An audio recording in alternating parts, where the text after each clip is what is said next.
আমাদের দ্বীপ জেলা ভোলার গৌরব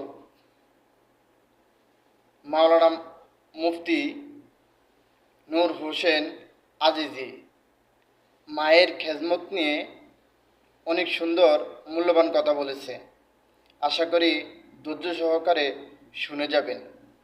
وقضى ربك ألا تعبدوا إلا إياه وبالوالدين إحسانا إما يبلغن عندك الكبر أحدهما أو كلاهما فلا تقل لهما أف ولا تنهرهما وقل لهما قولا كريما আল্লাহ বলেন ইম্মা ইয়াবলুগান্না ইনদাকাল কিবার, যদি তোমাদের কাছে তাদের উভয়ের একজন অথবা উভয়জনে তোমরা তাদেরকে বৃদ্ধ অবস্থায় পাও, তাদের সাথে এমন কোন আচরণ করবে না অথবা তাদেরকে তোমরা উফ শব্দ পর্যন্ত বলবা না।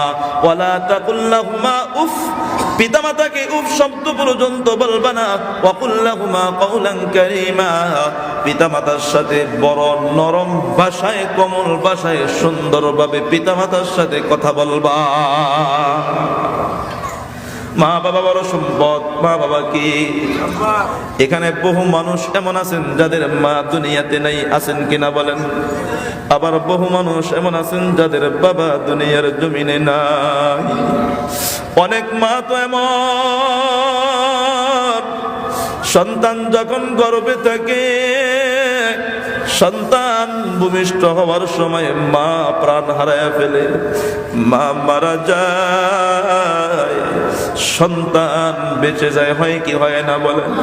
যখন হাসপাতাল নেওয়া হয়, ডাক্তারের পক্ষ থেকে ঘোষণা আসে যদি সন্তানকে বাঁচাইতে চান মা মারা যাবে, মাকে বাঁচাইতে চাইলে সন্তান মারা যাবে। এমন হয় কি হয় না বলেন? মাঝে মাঝে এমন হয়। ওই খবরটা যদি, সংবাদটা যদি মায়ের কানে যায়, তখন মা বলে আমি বাঁচার দরকার নাই, আমার কলিজার টুকরা সন্তানটা বেঁচে থাকুক। কথা বলেন ঠিক কিনা? এরে সন্তান শুধু তাই না, শুধু তাই না, এই মা বাবার কথা আল্লাহ কোরআনে কারীমে তার ইবাদতের পরে কেন উল্লেখ করলেন রে বান্দা?